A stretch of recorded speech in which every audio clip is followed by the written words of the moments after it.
안녕하세요. NIBC 조윤성 목사입니다.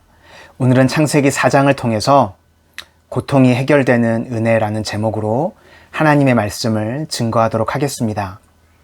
이스라엘 백성들은 광야를 MDBR, 미드바르라고 불렀습니다. 그런데 이 광야라고 하면 같이 떠오르는 단어가 한 가지가 있습니다. DBR, 다바르, 말씀이라는 단어입니다. 그러니까 이스라엘 백성들은 광야, 그러면 동시에 하나님의 말씀이 떠올랐습니다. 우리 인생도 마찬가지입니다. 광야와 같은 고통에 있을 때 하나님의 말씀이 떠올라야 합니다. 그리고 그 하나님의 말씀을 붙들 때에 우리 인생에 구원의 은혜가 임하게 되는 줄로 믿습니다. 오늘 본문에 아담과 하와가 자식들을 낳습니다.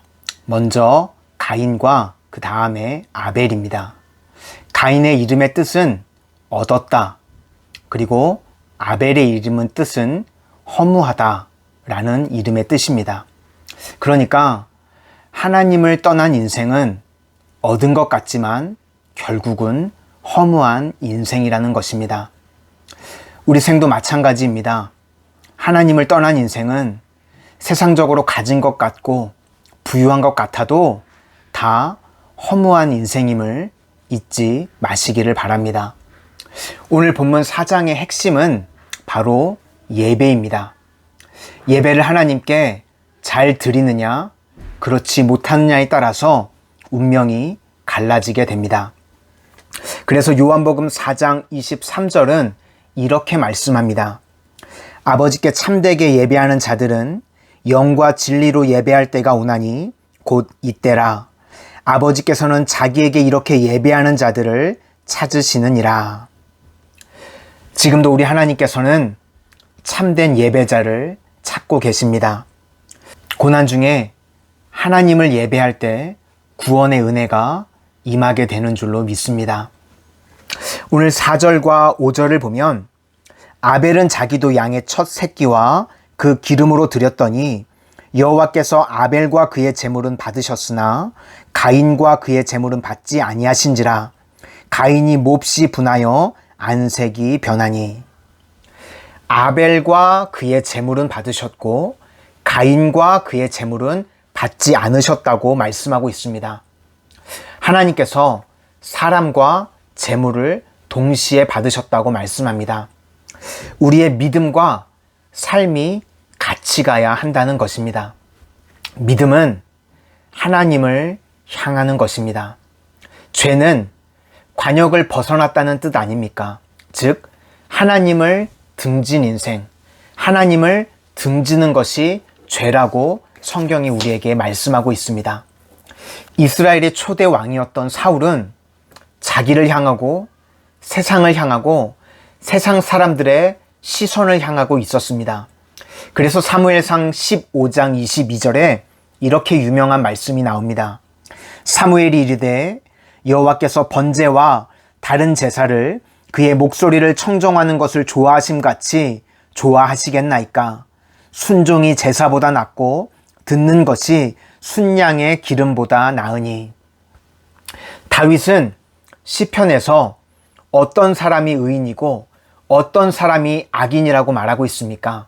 의인은 다른 게 아닙니다.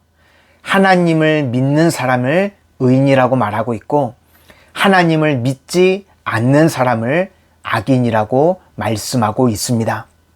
본문 8절을 보니까 가인은 하나님을 향함이 없습니다.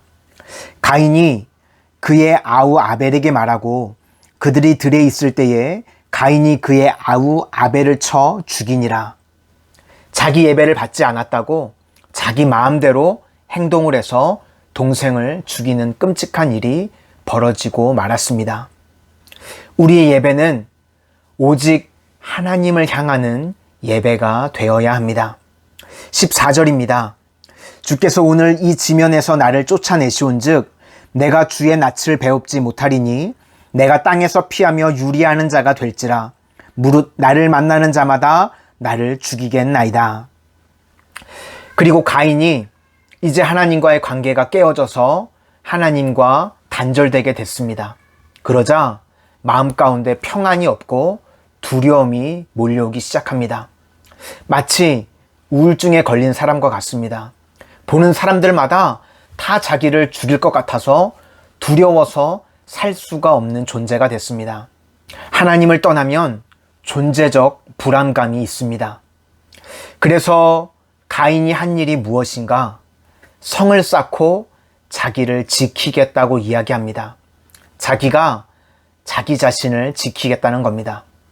그리고 성경에 6대손까지가 나옵니다. 그 중에 라멕이라는 인물이 나오는데 최초로 2명의 아내를 얻었던 인물입니다. 세상적으로 겁날 게 없었던 사람 같습니다. 하나님도 두렵지 않고 세상적으로 권력도 얻었고 물질도 얻었고 출세했었던 인물이었던 것 같습니다. 그런데 6대손 이후에 이들의 기록 자체가 없습니다.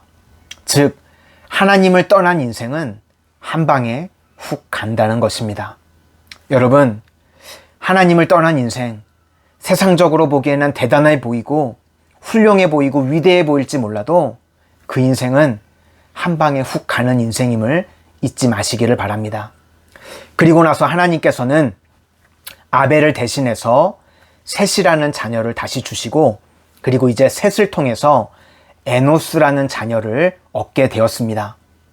에노스라는 이름의 뜻은 죽을 수밖에 없는 존재, 병든 사람이라는 이름의 뜻입니다. 본문 25절부터 26절입니다.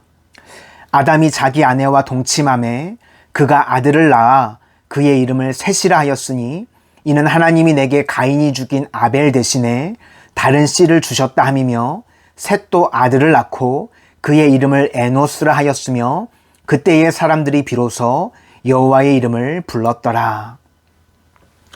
비로소 여호와의 이름을 불렀더라. 고통 중에 하나님을 찾았다고 말씀하고 있습니다. 오늘 본문이 반복해서 우리에게 말씀해 주고 있는 내용입니다. 고통 가운데 하나님을 찾고 하나님을 찾으면 구원의 은혜가 임하게 된다는 것입니다. 여러분, 고난의 고통의 문제 앞에 놓여 계십니까? 그때가 하나님을 찾는, 하나님을 예배하는, 하나님의 말씀을 붙드는 기회인 줄 믿으시기를 바랍니다. 그렇게 하나님의 말씀을 붙들면 하나님께서 우리 인생 가운데 구원의 은혜를 덧입혀 주실 줄로 믿습니다. 기도하겠습니다. 고통 중에 하나님의 말씀을 붙들게 하시고 하나님의 말씀을 붙들 때에 우리 인생 가운데 구원의 은혜가 흘러넘치게 하여 주시옵소서. 예수님 이름으로 기도드립니다. 아멘.